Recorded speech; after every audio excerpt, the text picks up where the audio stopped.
Hello, my name is Himesha and this message is for the Sri Lankan President, Mr. Gotabaya Rajapaksa. Before I speak to you, I will tell you a little bit about myself. I was born and brought up in Sri Lanka and I'm a Sri Lankan citizen and I'm an expatriate worker. I contribute to the foreign exchange of Sri Lanka. As you know, we make over 7 billion US dollars every year. So I contribute to Sri Lankan economy. So I have a right to speak to you, Mr. President. I'm going to speak to you in English because recently you mocked a English diploma holder, asking her to speak in English on the spot in front of hundreds of people. She's from a rural area and I felt that made her very uncomfortable. So I'm going to speak in English and I hope you understand me. I want you to understand that you are the president of that country, you are the leader of that country. You are the top public servant of that country. You're a servant. You are there to serve the people and the country. You were elected to save that country because the country is in survival mode in most aspects. My main concern here is deforestation. I made a list what I can find, the places that are under threat right now, already been a victim of deforestation or in the threat at the moment.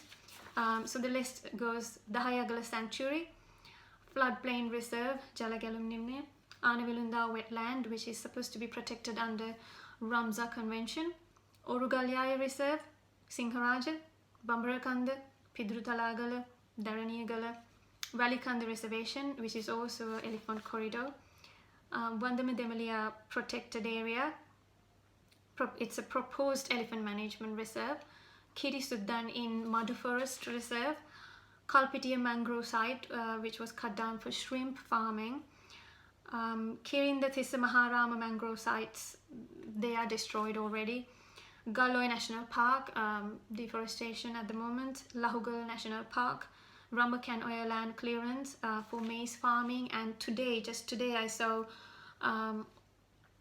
Ginganga area, the watersheds, they are dosering the watersheds, and you must never touch watersheds if you know a little bit about nature. You had this group called Viatmaga when you first came to power. You had something called Viatmaga, which means the professional for a better future. So the professionals, and your appointed Environment and Wildlife Minister Sanat Nishanta. Why is he a professional for that? What is his qualification?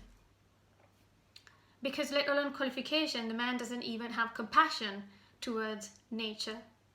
He speaks like an idiot. He has no idea, he has no love or compassion towards trees or nature or wildlife.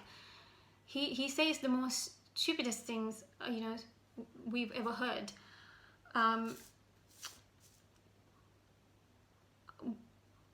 Why did you appoint him as the minister?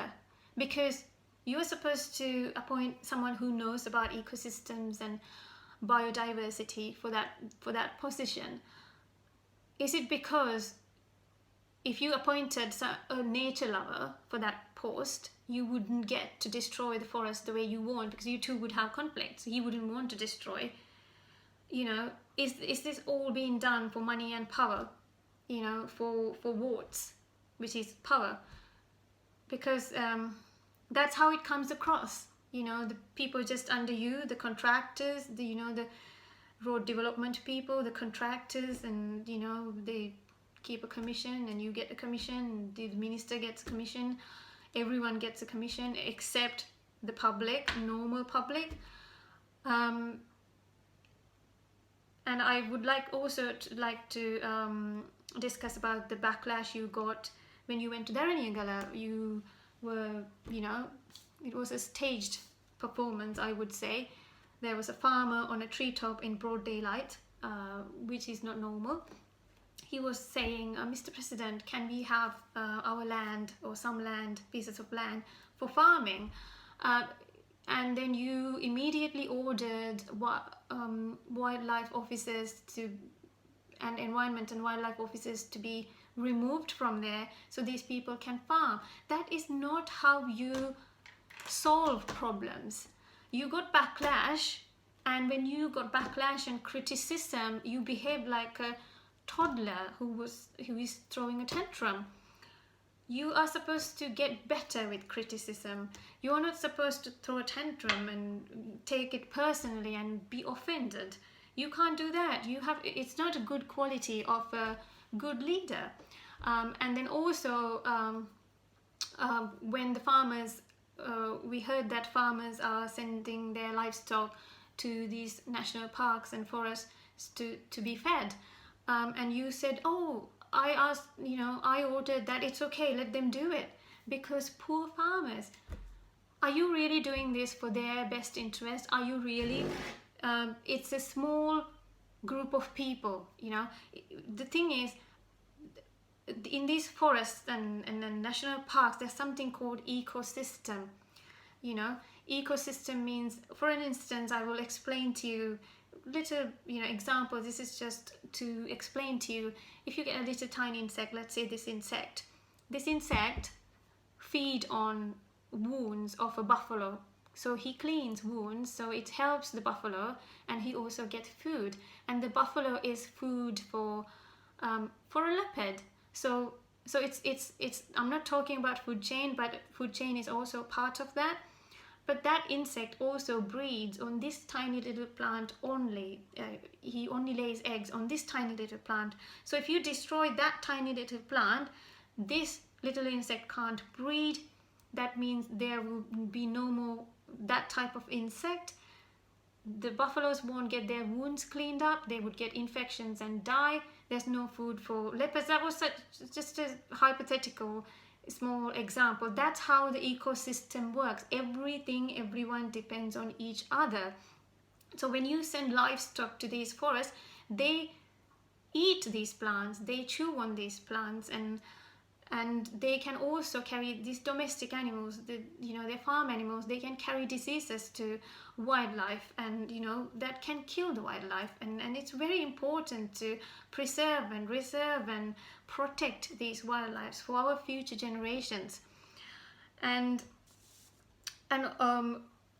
also you said you developed Colombo, and development is needed, and these forests, we have to use them up for development. If you really want to develop, there are state lands available for development for farmers to use for whatever, but these protected areas are not for you to develop. That is out of touch. Sri Lankan, I wrote down this, Sri Lanka laws do not provide for utilizing lands coming under the Fauna and Flora Ordinance Act for other purposes.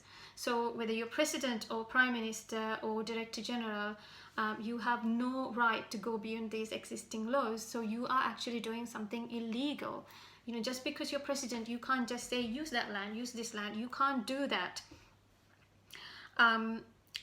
Yes, back to Colombo. You building some jogging tracks or buildings in Colombo, that doesn't mean you do that in Dharaniyagala.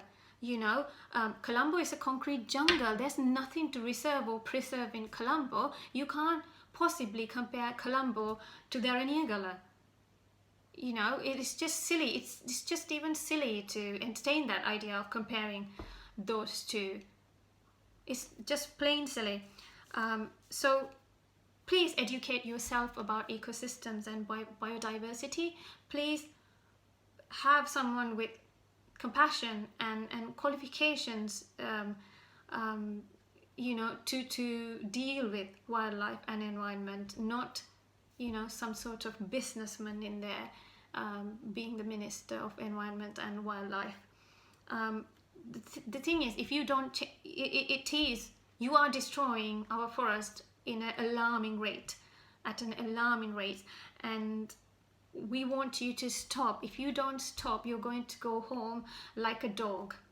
Either end of your term or before that, you're going to go home like a dog, and we have seen that happen before to other presidents. So I am not scared to speak up.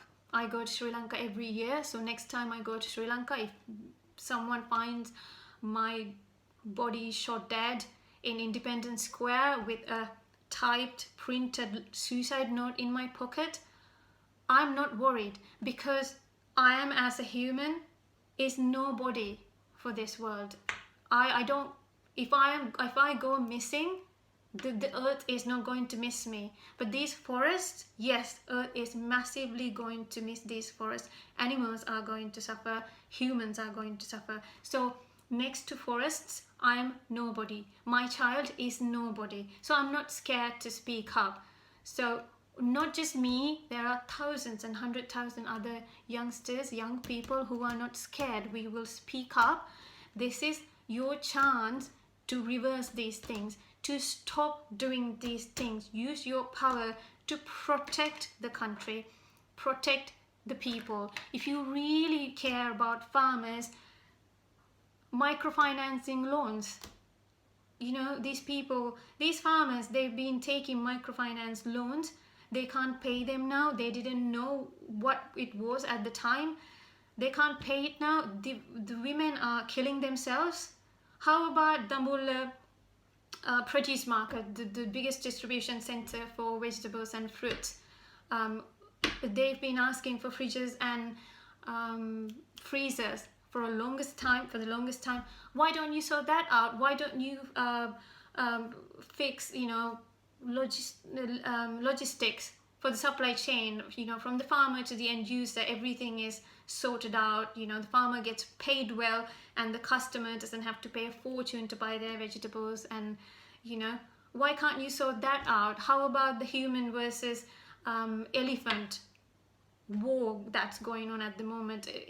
People kill elephants, elephants kill people, because these forests, some of these forests are connected, and elephants do a lot of walking. It's their generational corridors, and if you go and build roads right in the middle, and, you know, big vehicles start using those roads, and that kill animals. Building the road itself kills a lot of animals and plants, and then of course when it starts to be used, it kills animals, and animals kill people.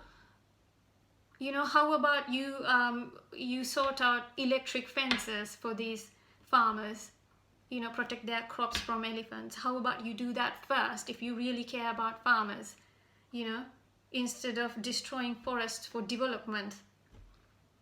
There is so much more you can do effectively, you know, in the proper way. So please, stop doing this now. Stop deforestation right now, and tell your people under you to stop doing it. You have a chance to be a hero, so don't lose that chance. You know, you are probably monitoring your Facebook posts and speeches on other news channels and everything. If you know, I recently saw about a week ago your speech, either the Darnigala speech or your Independence Day speech, over 8,000 laughing emojis. You know, I'm sure your social media team is monitoring all these things. Please pay attention. People are not impressed. Youngsters are definitely not impressed. Nature lovers are definitely not impressed. We are not scared to speak up. There are thousands of us who are not scared to speak up.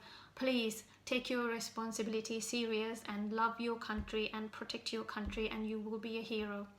Thank you.